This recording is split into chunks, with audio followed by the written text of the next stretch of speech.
Hello and welcome to our video on how to revise in the humanities. Maybe revision doesn't fill you with a lot of hope, maybe it doesn't fill you with a lot of confidence, or maybe it just feels like something you don't really want to do. But you need to. You've got 2 hours a week in class to learn a whole GCSE and that's frankly not enough. Before you begin revision, think of it in terms of priorities. You're going to have to pick and choose what you do, what you revise. You're going to have to think about being efficient because you have so many other GCSEs to do. You're going to have to think about what method is going to work for you.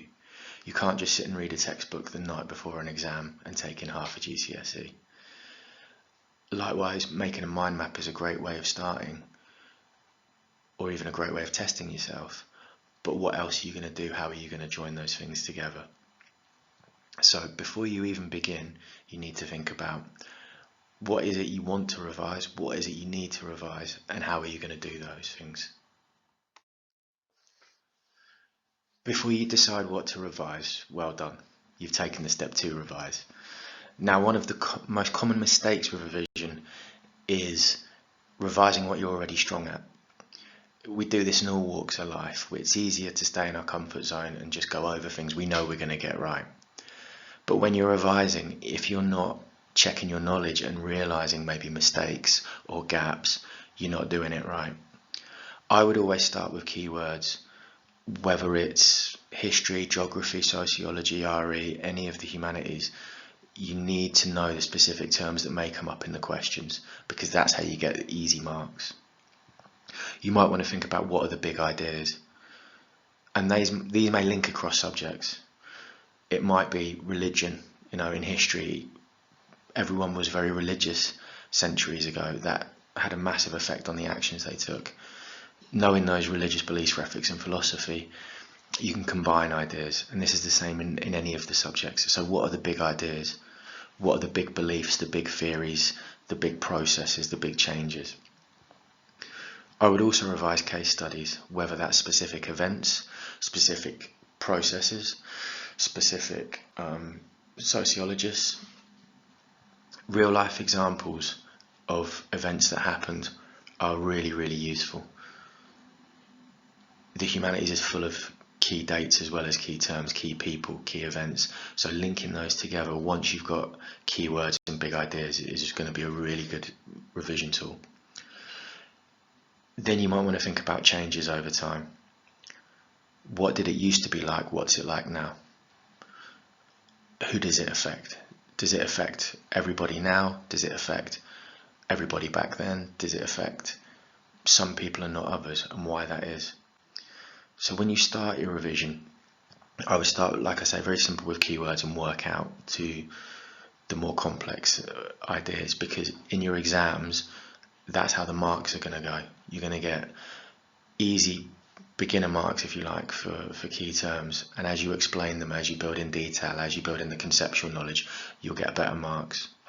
So look for where you're weak on those things. Look for words you don't know the meaning of, or words you can't explain to somebody. If you can't put it in a sentence, you can't write it down in the exam. But likewise, once you can write it in a sentence, once you can explain it, you can do that in the exam and you can get the marks. So it's all about making the right choices here. Taking notes. You've been doing this all throughout school in your lessons, whether you realise it or not. I'm not very good at taking notes. I prefer reading, but everyone's got different strategies, everyone's got different strengths. But taking notes definitely helped me when I was revising, and it's definitely helped me when I'm putting lessons together. So you may want to think about what type of notes work for you. Do you want to just write bullet points and then highlight the key terms, key parts?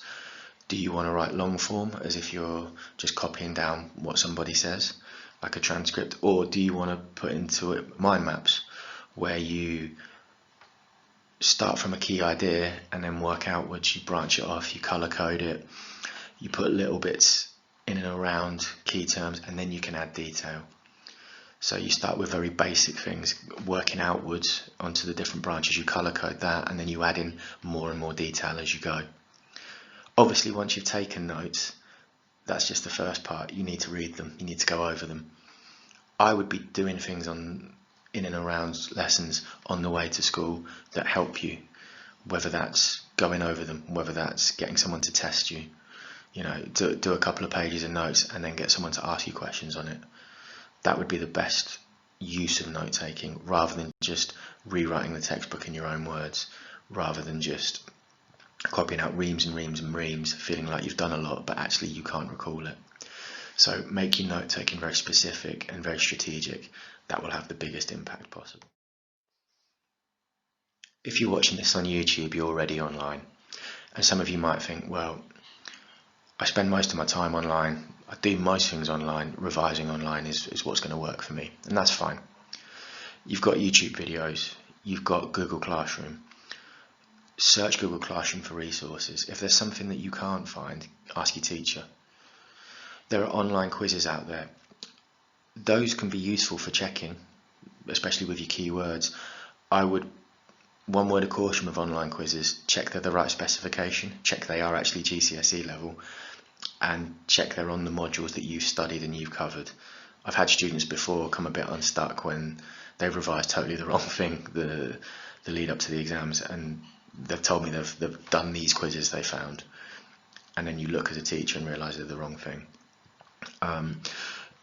In your sort of downtime, you can be revising. Podcasts are something that I find really useful, because you can put your headphones on, you can go about your day, whether it's, in my case, driving to work, whether it's going down the shops, whatever it might be, put your headphones in and you can listen to people talking about things in a way that you might not have thought of. That may not work for you, but it's something that's worth trying, particularly if it's a big idea or a big concept or a big event perhaps in humanities that you're not quite sure about. And one thing that you can always do is follow the news. There is something happening every day in the news which you can link to the humanities, that has links, and from there you can talk about it with people and say, oh well, that's like this person's ideas, or this event, or it's different to how it used to be, and link it to your studies. All of those things together will have a little cumulative effect, and you'll be surprised how much you do know. And as you get closer and closer to the exams, you'll build up that knowledge and that confidence that maybe you didn't have a week ago, maybe you didn't have yesterday. So I would recommend adding these strategies in as part of the things that we've already talked about, such as note taking, such as mind maps. The last idea when it comes to revising the humanities is probably the hardest to do successfully anyway.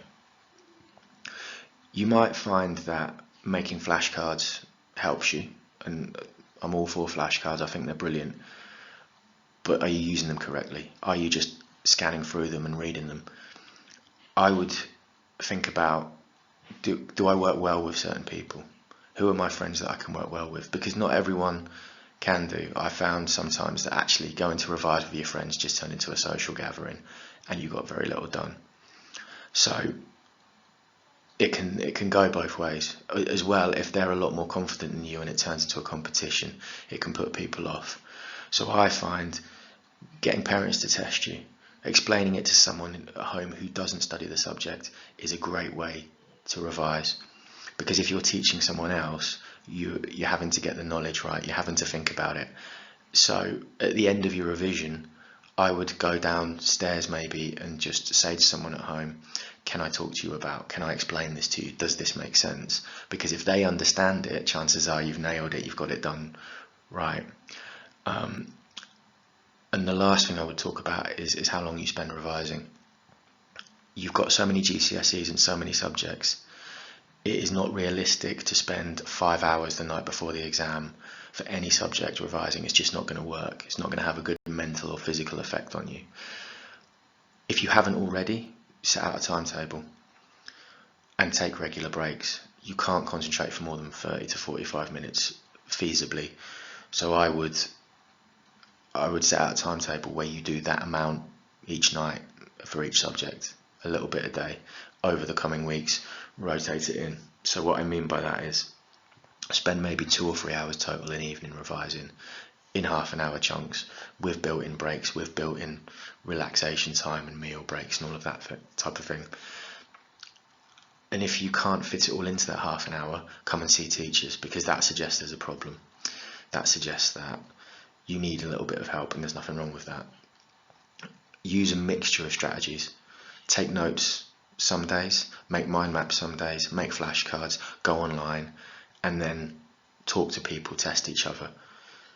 You can always find room in the humanities department to grab a classroom, to grab some time with a teacher, to grab some time as a small group and go over something.